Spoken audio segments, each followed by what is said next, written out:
ሰላም ጤና ይስጥልን ተመልካቾቻችን ከአንከር ሚዲያ ዝግጅት ክፍል ያክብሮ ሰላምታችንን እናቀርባለን። የዕለቱን ዜናዎች ከዘውትር ተሳታፊያችን ጋር በመሆን አቀርባለሁ። መልካም ጊዜ። ጤና ይስጥልን ገለታው፣ እንደምን አደርክ መሳይ? እንዴት ነህ? እንግዲህ በአገሪቱ ያለው አጠቃላይ ሁኔታም ከጊዜ ወደ ጊዜ እየተባባሰ መጥቷል። ዛሬ ከአዲስ አበባ እንደሰማነው ከሆነ ሱሉልታ ከአዲስ አበባ በተወሰነ ኪሎ ሜትሮች ርቀት የምትገኝ አነስተኛ ከተማ ናት። በሱሉልታ በሚገኝ አንድ ባንክ ላይ በተፈጸመ ጥቃት 3 ሰዎች መገደላቸውን ነው የሰማነው። እንግዲህ ጥቃቱን የፈጸሙት እነማን እንደሆነ በግልጽ አልተነገረም። ነገር ግን የታጠቁ ኃይሎች በወሰዱት እርምጃ ነው የኦሮሚያ ህብረት ስራ ባንክ አባላት የሆኑ 3 ሰራተኞችን ገድለው መሰወራቸው የተገለጸው።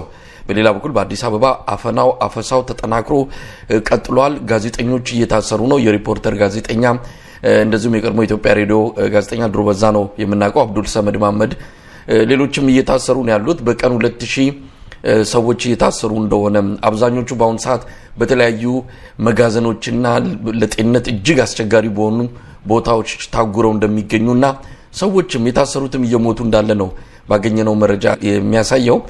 ይበንዲ እንዳለም የአዲስ አበባ የጸጥታ ቁጥጥር ሙሉ በሙሉ በኦሮሚያ የጸጥታ መዋቅር ስር እየተደረገ መሆኑን የሚያሳይ መረጃም እንደዚሁ ለአንከር ሚዲያ ደርሶታል። ይህንንም እንመለከታለን። የአማራ ክልል ወቅታዊ ሁኔታ እንደዚሁ በተለያዩ አውደ ውጊያዎች እንደዚሁም ግራና ቀኝ በተፈጠሩ አንዳንድ ልዩነቶች ምክንያት ጎን ለጎን ሁለቱም ክስተቶች እየሄዱ ይገኛሉ። እንግዲህ ከድሎቹ የተወሰነውን እናነሳለን።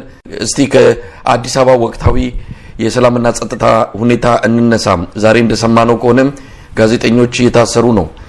የሪፖርተር ጋዜጠኛ ዮናስ አማረ እንደዚሁ መታሰሩን ሰምተናል። ጭንብል ባጠለቁ ሰዎች ነው ቤቱ ድረስ በመምጣት አፍነው ወሰዱት የተባለው። እንደዚሁ ጋዜጠኛ አብዱል ሰመድ መሐመድም መታሰሩን ነው ቤተሰቦቹ የገለጹት። ምናልባት የታሰረበት ለምን ታሰረ፣ ምክንያቱ ምንድነው የሚለው ዝርዝር የሚታወቅ ነገር የለም። ሰሞኑን የተጀመረው አፈሳ ከዚሁ ጋር የተያዘ እንደሆነ ይነገራል። የጋዜጠኛ ሰርካለም ፋሲል ወንድሞች ባለፈው ታስረው ነበረ። ከሁለቱ አንደኛው ተለቀቀ፣ አንደኛው ግን በድጋሚ ታስሮ አሁንም በእስር ላይ እንደሚገኝ ነው ጋዜጠኛ ሰርካለም ያሳወቀችን። እንግዲህ እንዲህ አይነቱ ነገር ምናልባት ምክንያት የሌለው አፈሳና አፈና እየተካሄደ በመሆኑ ለምን ታሰረ እንዴት ታሰረ የሚባለው ነገር በአሁኑ ሰዓት ምላሽ የሚያገኙ ጥያቄዎች አይደሉም። አዲስ አበባ በከፍተኛ አፈና ውስጥ እንዳለች ይታወቃል። የአብይ አህመድ አገዛዝ ፋኖች አዲስ አበባ ገብተዋል። የተለያዩ መዋቅሮች ገብተው ከአዲስ አበባ ከመሃል መንግስትን ለመገልበጥ እየተንቀሳቀሱ ነው የሚል ስጋት እንዳለው ነው በመረጃዎች የሚሰማው። እስቲ ስለ አዲስ አበባ ምን እየተደረገ ነው? በዚህ ደረጃ አፈናና አፈሳው የአብይ አህመድን አገዛዝ ከመጣበት ውድቀት ሊያስጥለው ይችላሉ?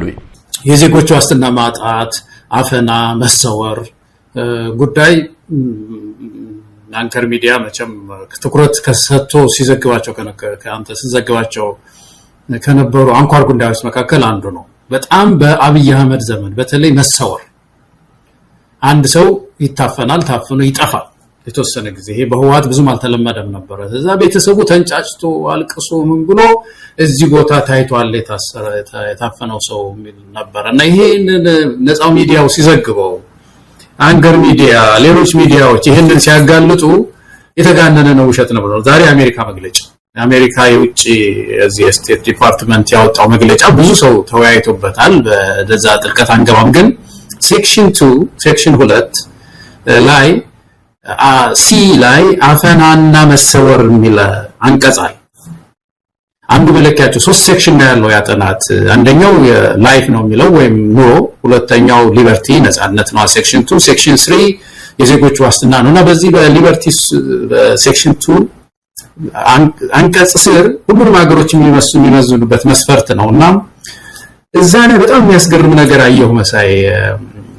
ይሄ መሰወሩን በተመለከተ ጋዜጠኞች የሚሰወሩት የሚታፈኑት አንደኛ ጋዜጠኞች ናቸው ይላል፣ ሁለተኛ አክቲቪስቶች አሉበት፣ አርቲስትም አለ ይላል እና ብቻ መንግስትን የሚቃወም ማንኛውም ሊሆን ይችላል ይላል። በጣም ያስገረመኝ ነገር ምን መሰለ መሳይ፣ የሌሎች ሀገሮችንም ማየው ለምሳሌ ካየኋቸው ውስጥ ለምሳሌ አንጎላ፣ ደቡብ አፍሪካን፣ ጋቦንን፣ ናሚቢያን ነው። ይሄ መሰወር ማለት ነው። መሰወር አሁን የጋዜጠኛ መሰወር ዜሮ ናቸው። በጣም የሚያስገርም መሰለኝ። አሁን አንጎላ ሪፖርት የለም የተሰወረ የታፈነው የተሰወረ የሚል ሪፖርት አልደረሰንም ነው የሚለው። ደቡብ አፍሪካም እንደዛ ነው የሚለው፣ ጋቦንም እንደዛ ነው፣ ናሚቢያም እንደዛ ነው የሚለው። ኢትዮጵያ ላይ ስትመጣ ብዙ ገጽ ነው የታፈነ ሰው እንደ ምሳሌ እንደ አብነት የጠቀሷቸው ማለት ነው። እና በከፍተኛ ሁኔታ የሚጠቁት ቅድም ያልኳቸው ነው። ጋዜጠኛ፣ አክቲቪስት ይላል፣ አርቲስቶች ይላል እና መንግስትን የሚቃወሙ ክሪቲሳይዝ የሚያደርጉ ናቸው ይላል። እንግዲህ ኢትዮጵያ ውስጥ ይሄ ችግር በየቀኑ እየተመዘገበ ነው ያለው። ዓለም አቀፍ ተቋማትም በተለይ ስቴት ዲፓርትመንትም ይሄንን ጉዳይ አወጣ። ዛሬ ትግራይ ውስጥ እኮ አፈናው ደግሞ እኮ ልዩነቱ ልዩ የሚያደርገው ደግሞ እኮ የመንግስት ወታደር ነኝ ብሎ እኮ አይደለም አሁን የሚመጣው መሳይ ጭምብል የሚያጠልቁ። ይሄንን በቀደም በትግራይ ውስጥ ነበር የሰማነው። ትግራይ አንዳንድ ሰዎች ጭምብል ያጠለቁ ሰዎች እየመጡ ዜጎችን ያፈናሉ፣ መንግስት ወታደር ነኝ ይላሉ፣ ግን ፊታቸው አይታይም የሚል ነገር ተነግሮ ነበር። ያው አሁን ዛሬ የሪፖርተር ጋዜጣ አዘጋጅ የሆነ ወንድማችን ጭምብል ባጠለቁ ሰዎች ነው የታሰረው። ይሄ የህገ ወጥነቱን ጥግ የሚያሳይ ነው፣ መንግስታዊ በደልነትን የሚያሳይ ነው እና በአጠቃላይ ማደጉን በየጊዜው ይሄ አፈና እና መሰወር አዲስ ነገር አይደለም፣ እያደገ መምጣቱን የሚያሳይ ነው። በተለይ በጋዜጠኛው ላይ ገለታው እንግዲህ የአዲስ አበባን ጉዳይ በተመለከተ በዋናነት ይህንን አፈናና መሰል የሰዎችን መሰወር የሚያከናውነው መደበኛው የአዲስ አበባ የጸጥታና የተለያዩ ጉዳዮችን የሚመለከተው መዋቅር አይደለም። ምናልባት የአዲስ አበባ ፖሊስ አለ፣ ከዛ ባለፈም የፌዴራል ፖሊስ አለ። ከዛ የከፋ ነገር ከመጣ ደግሞ የሀገሪቱ መከላከያ ሰራዊት ጣልቃ ሊገባ የሚችልበት ሁኔታ ነው ያለው። አሁን በዛ መልኩ የሚታይ አይደለም። ይህንን የሚያከናውነው የኦሮሚያ የጸጥታ መዋቅር እንደሆነ ነው የሰማነው። አሁን በቅርቡ ተዋቅሮ ገባ የሚባለው የገዳ ልዩ ኮማንዶ የሚባል ኃይል እንዳለና የገዳ ልዩ ኮማንዶ በተለያዩ የአዲስ አበባ አካባቢዎች ማረፊያ ቦታ ተሰጥቶት በዛ ሰፍሮ የሚገኝ የተለያዩ ወሳኝ የሆኑ የአዲስ አበባን የጸጥታ እንቅስቃሴዎችን የሚቆጣጠር የሚፈትሽ የሚበረብር እንደሚባለው ከሆነ የሚዘርፍም ጭምር እንደሆነ ነው የሰማነውና ለምን በዚህ ደረጃ መሄድ አስፈለገ? አብይ አህመድ የራሱን መዋቅር ማመን ያቃተበት ደረጃ ላይ እንደደረሰ ይሄኛውንስ መዋቅር በምን ያህል ደረጃ አምኖት እንደሆነ የሚታወቅ ነገር የለም። ነገር ግን የገዳ የሚል ከአንድ ማህበረሰብ ጋር ከአንድ ብሔረሰብ ጋር ስያሜው የተቆራኘ የጸጥታ መዋቅር በአዲስ አበባ እንዲሰማራ ማድረጉ በራሱ የስርዓቱን ምናልባት ኢትዮጵያ ላይ ያቀደው ምንድነው ያሰበው ምንድነው? በዚህ ደረጃ ያንድን ማህበረሰብ ስም የያዘን የጸጥታ መዋቅር አዲስ አበባ ላይ አሰማርቶ አንዳንድም እንዳልከውም ጭምብል ያጠለቁ ይሄ አዲስ ነገር አይደለም። በተደጋጋሚ ነው የሚከሰተው። ጭምብል አጥልቆ ይመጣሉ፣ ከዛም ታርጋ በሌለው መኪና የሆነ ቦታ ይሰውራሉ። ብዙ ሰዎች ታሪካቸውን ከዚህ በፊት ነግረውናል። ለምንድነው እንዲህ ማድረግ ያስፈልገው? ለምን በህጋዊ መዋቅር አንድ ሰው ካጠፋ በአግባቡ ማድረግ ያልተቻለው ለምንድን ነው? አብይ አህመድ ውጤት ማምጣት አልቻለም። ይሄን በማድረግ ባለፉት 7 ዓመታት ዘለቀበት።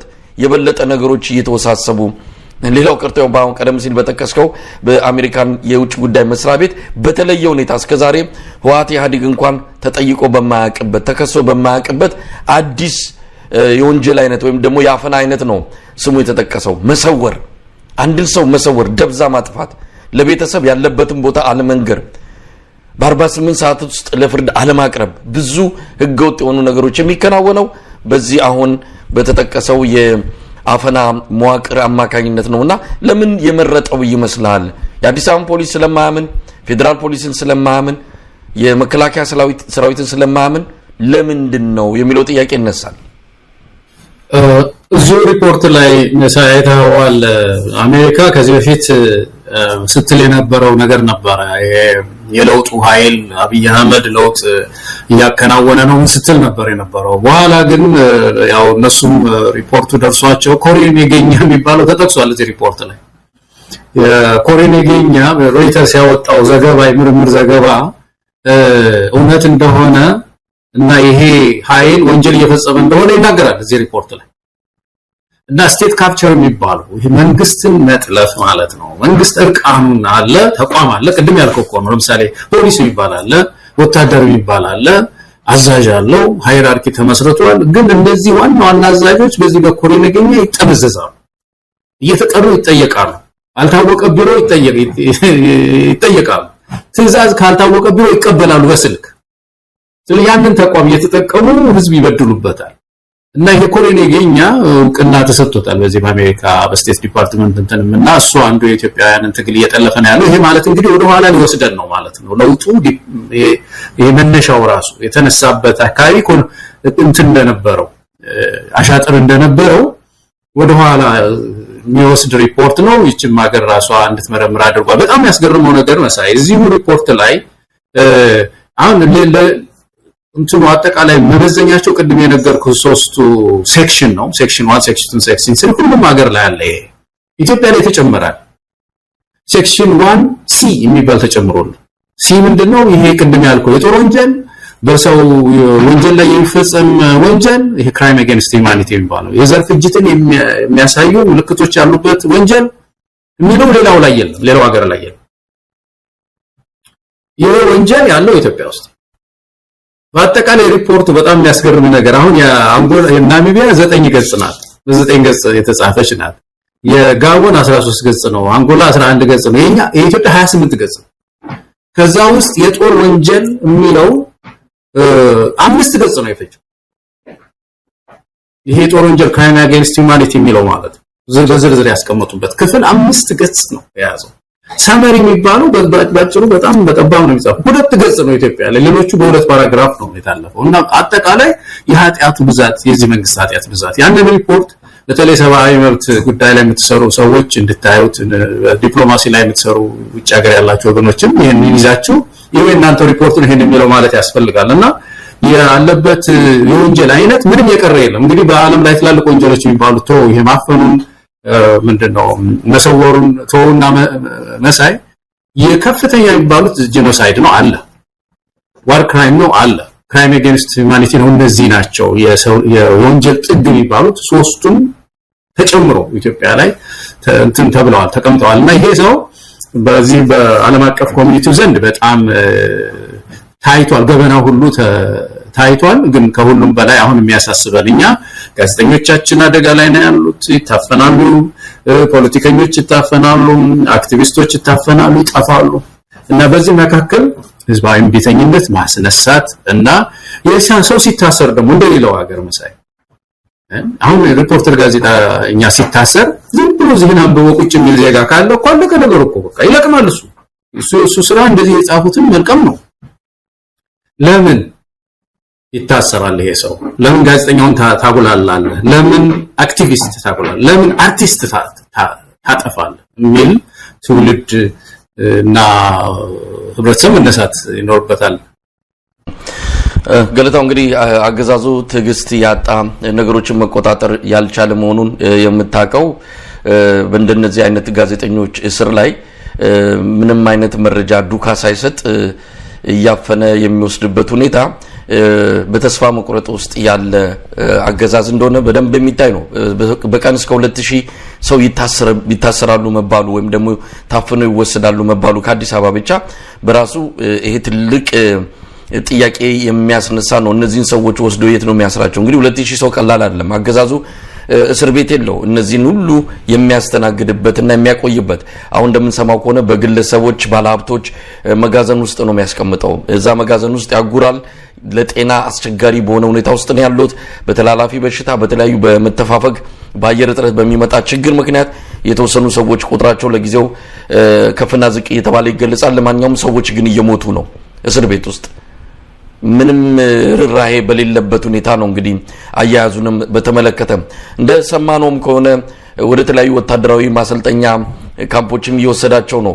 ቦታ ስለሌለው ይሆን ወይም ደግሞ ለወታደራዊ አገልግሎት መልምሎ ባስገዳጅ ሁኔታ አሰልጥኖ ወደ ውጊያ ላይ ያሰማራ ይሁን ግራ የገባ ነገር ነው። ሀገሪቱ በጣም በከፍተኛ ችግር ውስጥ ነው ያለችው። ይሄ ደግሞ ዳርና ዳር ወይም ገጠር አይደለም እየተከናወነ ያለው መሀል አዲስ አበባ 4ኛው ወይም 3ኛው ነው የዓለም አቀፍ ከተማ በምትባለው የተለያዩ ዲፕሎማቶችና ተቋማት በሚርመሰመሱባት አዲስ አበባ ከተማ ነው ይሄ ነገር እየተፈጸመ ያለው።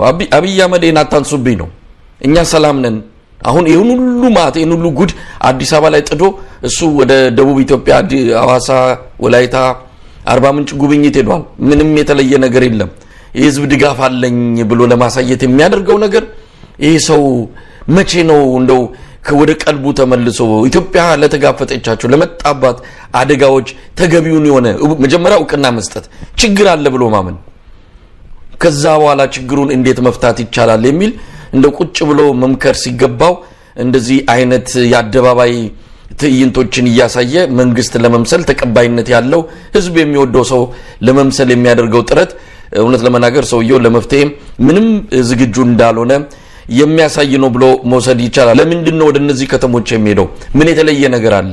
ምን አደረገ? ለምሳሌ አዋሳ እንደሰማነው ራሱ ይፋ ያደረገውን ፕሮጀክት እንኳን ሄዶ አላየም። ይሄ የኮሪደር ፕሮጀክት የሚታይም ነገር ካለ እሱንም አላየም።